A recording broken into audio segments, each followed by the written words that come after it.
Let me just quickly read through what you've got here, mate. How do you know when you're in a conversation with a person you care about and they're less self-aware than you and they're beating around the bush or avoiding the real issue, and we feel like we could help them by challenging, helping, calling them out? Should we just avoid trying to help them, ignore what they say, and just mind our own business? Okay, already got heaps of thoughts on this, but first thing I want to do is I want to take this from conceptual to personal. So actually, just like with Vince, I want to ask, why are you asking me this question? What's come up in your life that's provoked this question? Yeah, so it's very much connected with what Vince brought up. It's not that it happens very often in my life, but there's a couple of people at the moment where I know I've been holding back from being 100% honest. But at the same time, that honesty clashes with respect for the other person. And it's coming from a place of wanting to contribute, but also because I have this mindset of kind of either solving problems or enhancing a system, which is very much ingrained in me. I do it in my own life with my own things, but also with other people's routines, habits, systems, processes. It's kind of ingrained in me, and I want to help. So what's happened is that I am noticing that I'm holding back because there's a fear of hurting them or causing psychological harm if I confront them and bring the issue up, the real issue. Or there's a fear of causing a major conflict if I question or challenge. And there's a fear of losing the person if this conflict escalates. I'm talking about specifically a girl I was dating, with whom I'm friends now, friends with benefits, and my dad. So with these two people, I hear them say stuff that makes me cringe, and I know that I could intervene and kind of call them out, or at least say something for them to gain more awareness. But I'm holding back because of the fears already described. And I want to know, I know you must have been through this when you've been with parents or friends and probably girls you were dating, and you're not in the coaching role. When did you feel like, okay, I could help this person, I could intervene, or I shall just let them be and I won't intervene? First and foremost, I deal with this issue on like a weekly basis. It still comes up for me.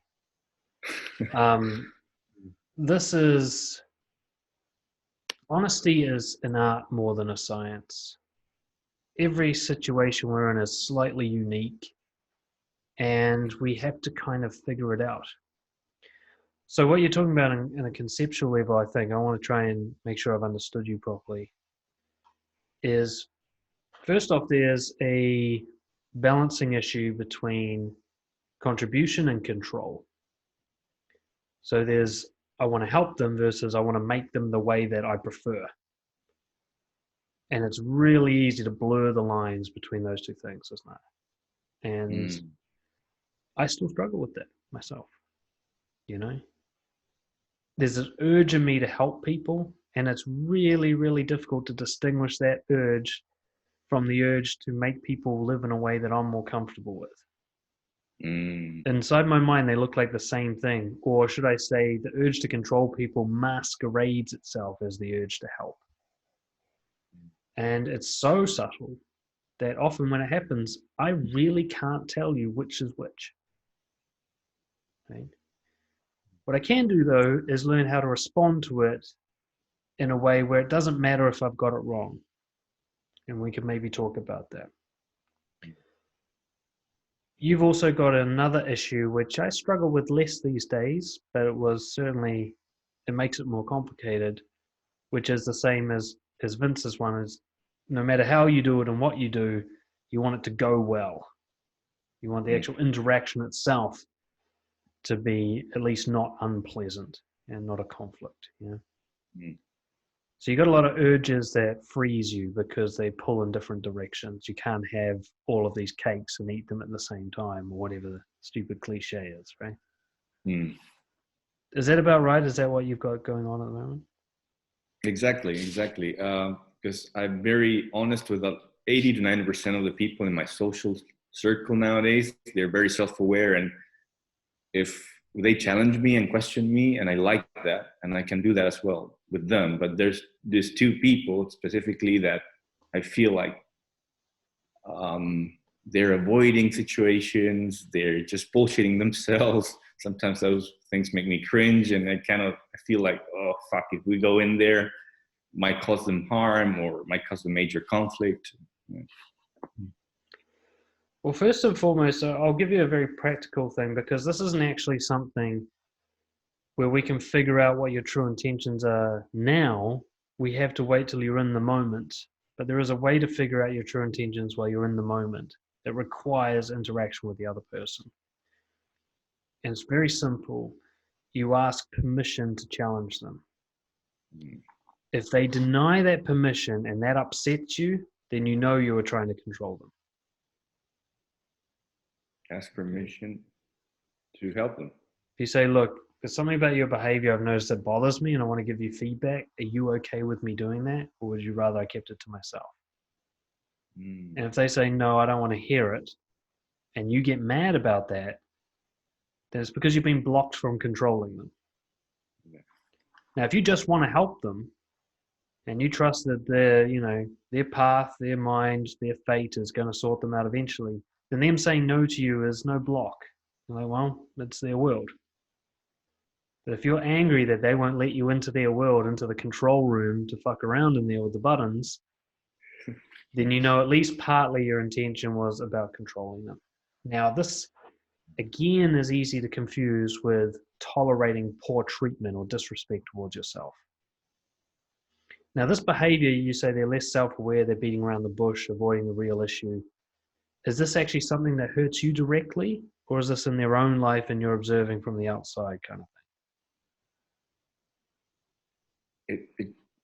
It could have affected me in the past, yes, but it's sort of when I hear stuff that I know it's their brain coming up with part of their mind coming up with an excuse or hiding the real issue, and I know because there's for a fact that they're wrong in my understanding of the view of the situation, and I know it's sort of I feel held back. I hold myself back from because I know that there's a deeper issue there, and if I bring up any question and a challenge, we're gonna get into a rabbit hole where maybe they're not prepared to go into.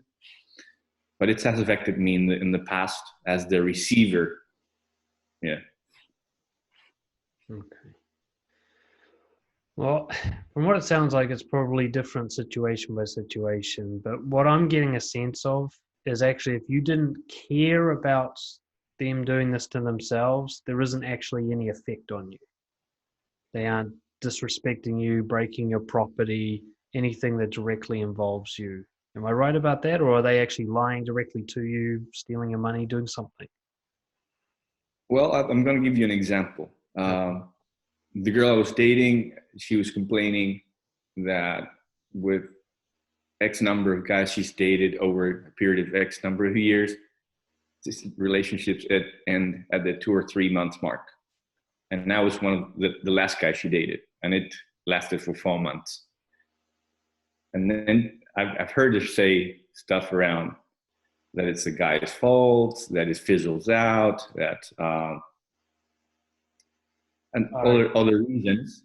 And then I'm the one that was the last one, and she went through this with, and I'm not providing her feedback, and she wants to get married and have kids. And I feel like, well, shall I tell her where she's fucking up or not? That's a clear example. Okay, cool. So again, that's one where, depending on how you perceive it, it could go either way. This could actually be something that affects you personally. Okay, hang on a sec.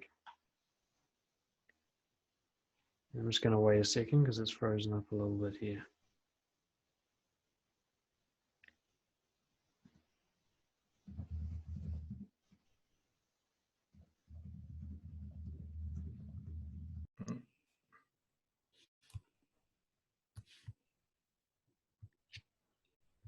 We're going to wait. You're muted, Dan. Feedback. Oh, okay, there we go. Okay, that was on my end. I don't know what happened except Zoom closed for no reason, which was very fun for me. Okay, no problem. We'll jump back into it. You guys can hear me and see me all right? Yeah. Excellent. Okay, that's what backup recordings are for. So we can see that this could affect you in the sense that if she judges all men this way, she'll judge you the same way and may actually sabotage the relationship before you even do any of the stuff wrong, if you ever were going to do it. What's happened? Yeah. Oh, right. So and you she's not watched, asking, yeah. not asking for feedback from the latest guy she dated. We're still friends, and she keeps on complaining, and she sees I can only grow when I'm already into a relationship. She said, which to me sounds, and then it's so many things, but yeah, and Okay. that is a person that I care about, that I fear kind of harming because she's more sensitive than I am, and she doesn't have to be in my life anymore. I mean, she doesn't have to, but with my dad it's different because he'll continue to be in my life. So these are the two cases. Okay. Yeah. So there's no right or wrong answers to this because it's very complex. And how it really relates to Vince's case is I'm utterly convinced that there's no comfortable way through this. Okay. But what there is probably an integrity way through this. All right. But first, you have to let go of the idea that there will be a comfortable path where everyone leaves smiling and go, "Oh, I'm so glad you put it like that. We're all so happy now." Nobody likes receiving critical, accurate feedback that points out that all their mistakes are their own. Nobody enjoys that. Well, actually, I do, but you have to build up to it. But there's always going to be that resistance. And someone who's in the pre-contemplative stage of change where they don't even admit to needing to change yet, they're the most resistant and the most reactive. And that's probably where she's at. If she's saying the guys do this, what she's really saying is, I don't recognize the pattern where I'm the central figure in every one of these disasters. Exactly. So, first and foremost, asking permission helps you establish why you're doing this. If you're okay with her saying no, then this really is for her. You know? If you see that no and you'll be like, well, you come to me when you're ready. I want to help, but I'm not going to force it on you. And you really feel it. You're like, fuck, that is true. Then you'll know you're coming from a clean place. And actually, sometimes I've found personally, me asking for permission actually transports me to that cleaner place. As soon as I ask it, I feel myself in asking, I feel myself letting go of control. I'm like, you know what, fuck, it's their life. If they want to run riot, maybe it's best for them to live this way. I don't know. I can't see it, but who knows? Maybe. It's not my place to make that call. But I do have a perspective, and if that perspective helps them, I want to share it. But I don't want to jam it down their throat for my benefit. Because that's not really helping. That is just control. So once you ask permission, now, once she says yes, then what she's really saying is, be honest. Yeah. Now, being honest doesn't necessarily mean you have to tell her how to solve the problem. Think of yourself, if you really want to help someone, just be the mirror.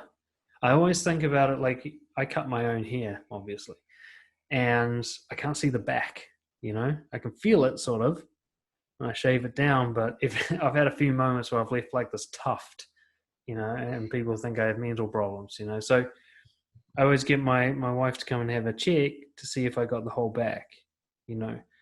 That's all you're really doing for her. In the dark spot that she can't see, you're pointing out what you can see.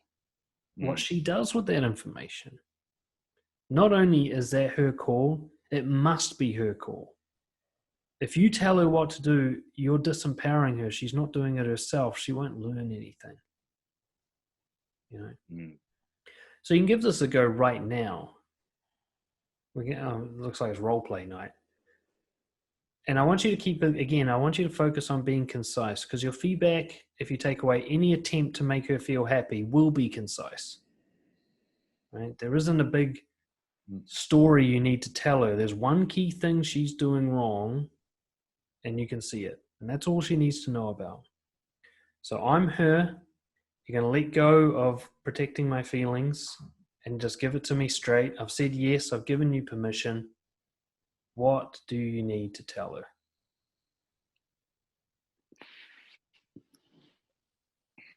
Okay, my mind just is going to this place where if I bring up the issue, it might go deeper within her because it's related to some very insecurities or childhood experiences or experiences in her previous relationships. And as you mentioned earlier, she's sabotaging relationships with guys. She's part of her brain is part of her mind is coming up and sabotaging it all. And there's a deeper issue. Stop right there. You're sabotaging your relationships. That's all you know. You don't know why she's doing it. You don't actually know what's happening in her mind. You've made the connection to her childhood and stuff, but you don't know for sure that that's why this is happening. It just makes sense to you. It's how you make sense of it. Yes. All you know for sure is she sabotages it. And how does she do that? Well, I'm going to give you what happened within a week, a period of 1 week. So at some point after 2 or 3 months, she said, okay, we've been dating for X amount of weeks. And she sort of threw a tantrum because she said, I don't want this anymore. I want a relationship. I want a boyfriend. And I felt like she put some pressure on me. And after a while, we were talking about this, and I said, okay, well, let's be exclusive then. I said, it felt like, okay, well, she felt like she was pissed off by not moving things forward. A few days go by, and the next weekend comes up, and there's silence between us, and I start texting and communicating with her, and she just left. She left the city without saying anything. And then when asked her for it, what are we doing?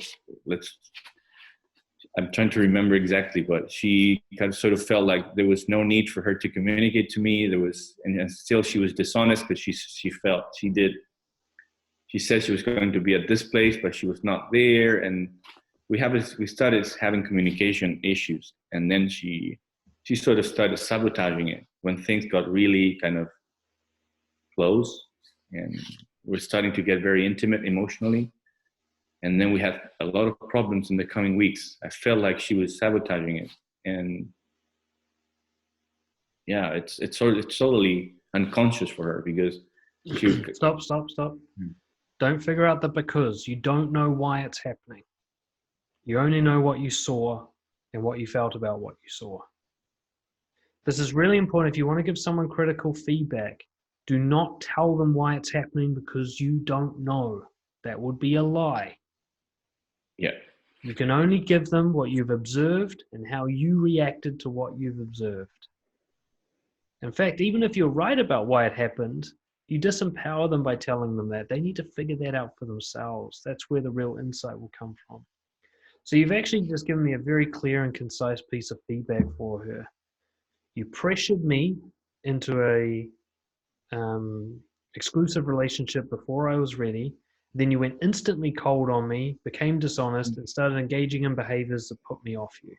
And I'm betting that's not the first time it's happened. And this made me feel confused, frustrated, and lose attraction towards you. And that's why our relationship ended. Had you behaved differently, we'd still be together. Yes. That's the thing.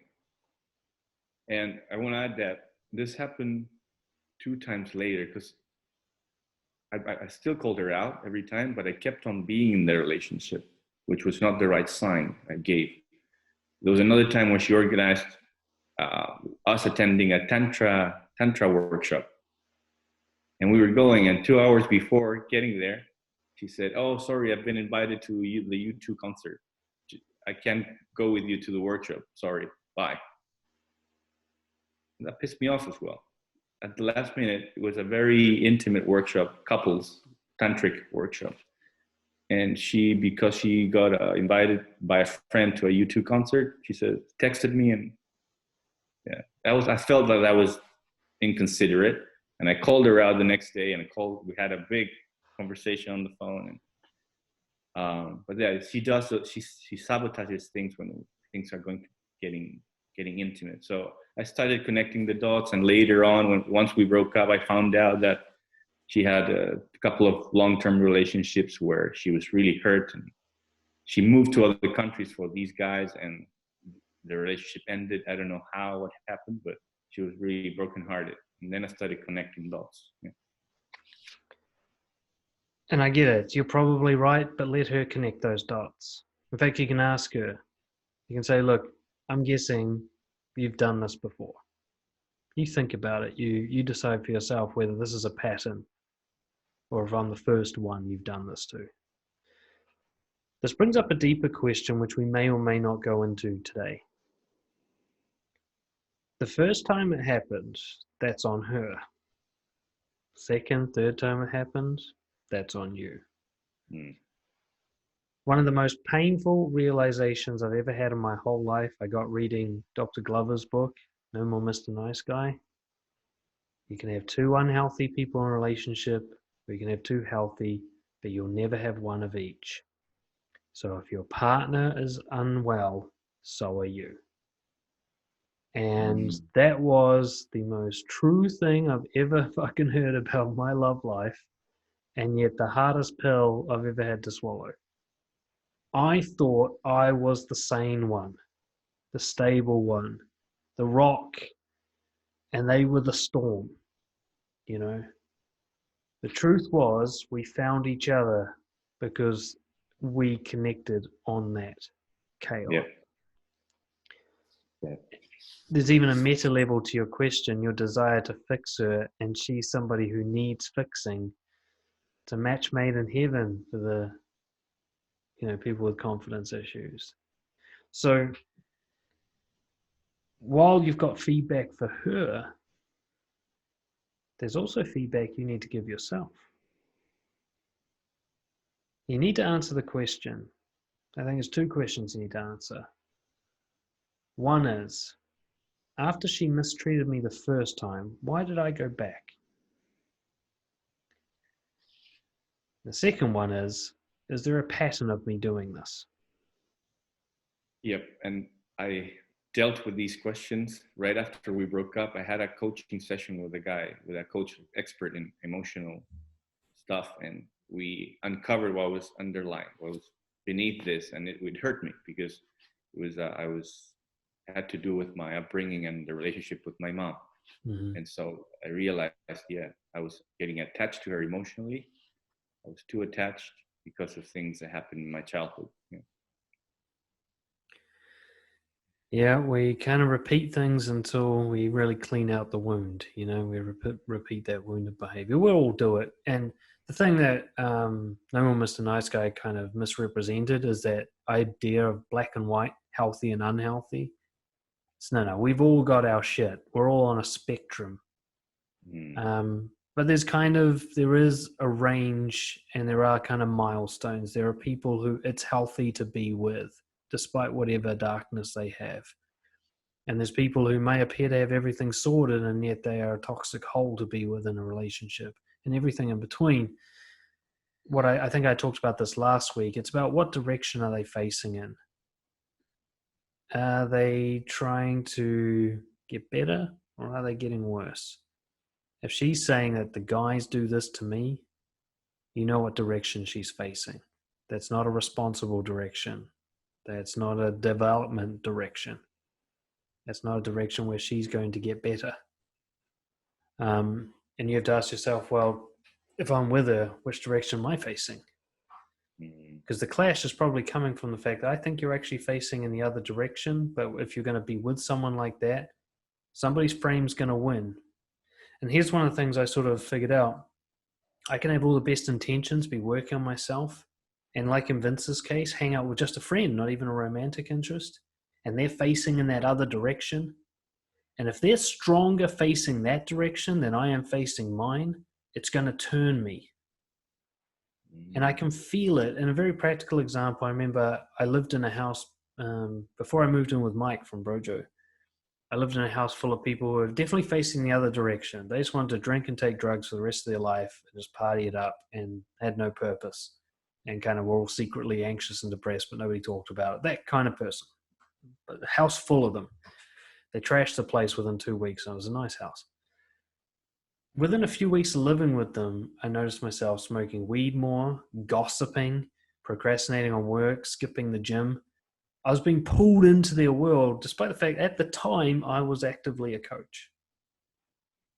And that was actually what made me move out. I was like, I'm not stronger than these people. They are stronger than I am in the direction they're facing. And one of us has to move. We can't stay polar opposites. We will always kind of become homogenous, you know? And I could feel myself, my head like getting turned in their direction. You know, and this came this moment where one of them came up to me and she wanted me to lie, wanted me to write a fake letter to her boss to get her out of something. And I was like, you know, not only do I have to say no to this, I have to say no to this house. Because I'm like this close to saying yes to this thing, which would sacrifice my integrity. I got to get out of here or I'm going to lose. I'm not strong enough. That was a humility thing, you know? The reason I kind of bring this up is because I don't think this girl is going to be a major issue for you. I think the real issue is your dad. Because from everything you've ever told me about him, he sounds like an immovable force. Yeah. Whatever he is, he's decided to stick with being that. And I think he's stronger in that than your influence on him could ever be. Yeah.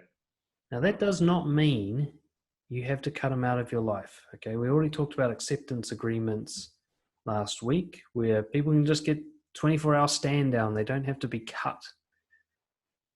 But there's also a deeper level to that, which is there's a difference between accepting someone and tolerating poor treatment. Now, if their behavior hurts them, but it doesn't hurt you as long as you don't get involved, then you can leave them to hurt themselves. That's their choice. It's their life. That's the freedom that they're entitled to. It's the only thing they've got is their own ability to make decisions. You can't take that away from them.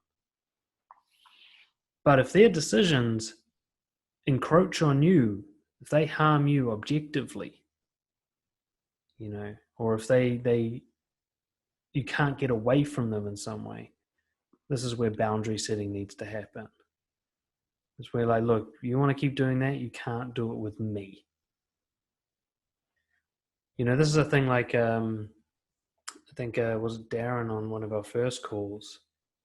Like if I have a friend who's suicidal, you know, and I have a few friends who have their dark moments a few times a year, and we have an agreement about them getting in touch with me. And we have an agreement, which is if I see signs where I think they're actually going to do it, I don't give a fuck about the friendship. I'm calling the police. Right? I will actively intervene because it's now encroaching on me. You're now leaving me with what? The guilt that you did it and I didn't do something about it? Fuck that. It's really unfair of you to do that to me. So I'm not actually doing it to control you. You want to be suicidal, you can be suicidal. But if you're going to involve me, it's going to get this reaction. Now, it's actually the reaction that's in your best interest, but honestly, it's in my best interest. I don't want to lie awake thinking I could have done something. I'm not going to let you put me in that position. So it's one of those things, in my opinion, this is why I think honesty is just the best policy, is because if you're really fully honest, most of the time it's in everyone's best interest. As long as you're honest about your motives. I'm doing this for me. This is selfish, right? I'm going to call the cops because I don't want to deal with your suicide, right? But it actually happens to be best for you. So your dad, I want you to think about the behaviors he does that bothers you and think about like what is going to be your no tolerance reaction to the ones that actually encroach on your life, not the ones that only harm him as long as you just stay out of it, but the ones that actually cross the boundary into your life. How do you actually enforce that boundary? It doesn't have to be cutting him out forever.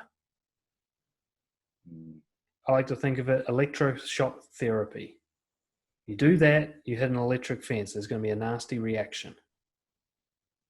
Not eternal. It's not going to be full of revenge and blame, and I'm not going to seek to destroy you.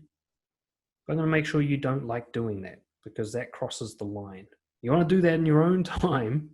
You know, it's like, I think of it like masturbation. If someone wants to masturbate in the privacy of their own room, go nuts.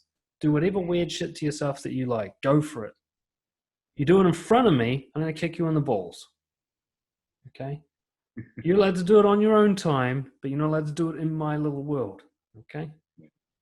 I don't think I'd actually kick someone in the balls. It depends how aggressive they're being. It's a hypothetical. Hopefully, will always be a hypothetical example. And I want you to think about that. You don't have to change your dad. You can't. But you don't have to tolerate behavior that crosses your lines either. And you need to figure out what's the behavior that bothers you, but it's actually just his. If it didn't bother you, it wouldn't bother you, kind of thing. If you didn't take it personally, it wouldn't actually have any effect on you. And what's the behavior that no matter how you react to it, it encroaches on your life? It's objectively intrusive.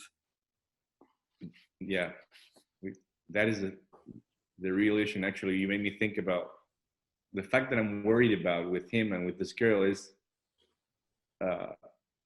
he's actually breaching it. He's just judging me or giving his opinions for free, and I haven't asked for his advice, and he's just doing it. That's pissing me off, because I know where it's coming from. So yeah, and enforcing boundaries with him is the issue here. The boundaries can be quite gentle. They can just be like, all right, I'm hanging up now. Talk to you next time. Or not answering the text. Or just whatever, like a withdrawal of privileges, temporarily. It doesn't have to be because most people set very hard boundaries because they're secretly trying to also influence the behavior. They're trying to do something that not only stops the behavior, but changes it. You don't have to go that far. You just have to do the thing where you make sure it no longer affects you. That'll be sufficient. So you don't even really care about him. You're just like, okay, how do I stop this behavior coming into my world? And you're just focused on protecting your own boundaries. And that alone, ironically, is the best way to actually change somebody else's behavior, is when you stop trying to control them, but they're now given a choice. Hey, if I do this, that's the reaction I get. Do I really want that reaction? Exactly. Yeah. It's what I call the hassle method. You just react a certain way every time, and it becomes a hassle for them. And they have to choose, do I want this hassle or not? Yeah. But you're not actually trying to change them. I've got a similar situation. My in-laws, we'll say they're confrontational. Basically, I can't, especially because I speak Czech as well, I can't tell if they're arguing or talking most of the time. But I do know I find it stressful to be around, and more importantly, it stresses out Lucy. So we just got a really very gentle boundary, which is if they do it too much, we just leave. They don't like us leaving. They prefer that we stay, but we're not going to reward that kind of behavior. They're allowed to argue all they like. They just don't get to have us there at the same time. That's their call. And it's actually very, very powerful because they love being around us, and they can now see, hey, we get to choose how long they're around. We just decide. With an argument, we send them home. That's how it works. They'll stay for ages if we don't argue, so it's totally up to us. There's no punishment. We'll come back the next day, maybe even. But that day's done, and they ended it. Bear in mind, that's the theory. In practice, I'm inconsistent with this. Because most of the time, like I said, I don't even know what's going on, and then I want to leave, or Lucy wants to stay, or whatever. It's not always sweet and clean, but it's so much easier when I'm talking about somebody else's issue than my own. And that's one of the beauties of being a coach. Yeah. Oh man, yeah. So thanks a lot for that. I'm more clear. Gave me specific tools to use, and yeah, I'm thankful and clear. It's a tough situation, and I think we'll wrap it up on that note. It's a kind of final thing I want to get across that's become very clear to me a boundary I had to set with myself as a coach. There's a thing that my coach calls coaching without permission. Now, when people like you jump on a call like this, the permission's inherent. You're coming here to be coached.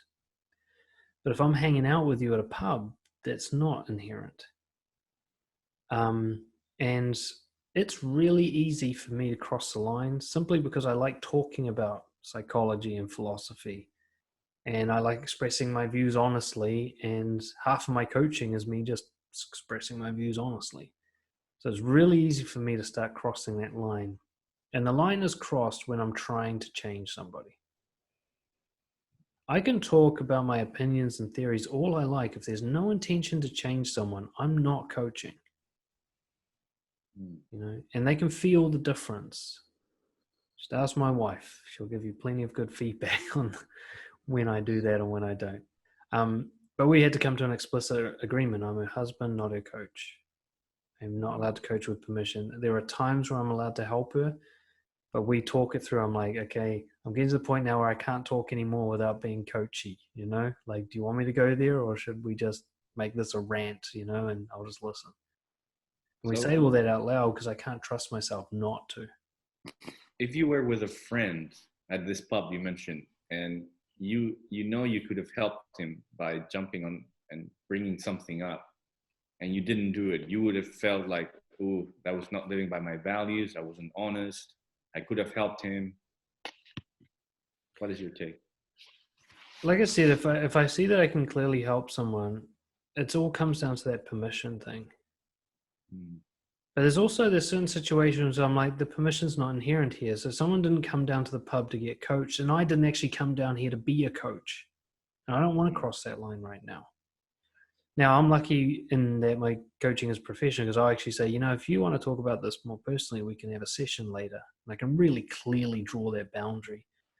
Even if I had millions of dollars, I'd probably charge at least $1 for a session, just because money creates this like boundary, like now I'm officially coaching you, and it just kind of clears it up.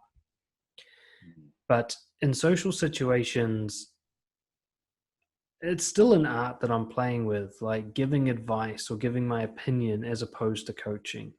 Those are actually different from coaching. So I'll actually say to someone, do you want my opinion? Or do you want my advice? Or do you want to hear what I did about that? And I'm still actually just having a conversation as a friend. And the reason I know I'm doing that is because I don't care what they do with that information. They can argue with me. They go, fuck it, now I'll just keep doing what I'm doing. I'm like, sweet, your life, bro. As a coach, I'm going to be a little bit more, shall we say, persuasive. But it's because that's what we've set up. They paid me to do that, to not just give up on them. As a friend, if he wants me to give up, I'll give up. That's fine. Other times, it's not that you're trying to change them, but you have to express yourself for you, because it would be disrespectful to your own values and integrity and beliefs to not say it. Yeah. Okay. That's what you might call arguing a point. But again, there can still be, it can just be for your own benefit to practice asking for permission. Like, do you mind if I disagree with you? Yeah. Or like, I want to speak my mind here and you might not like it. Are you okay with that?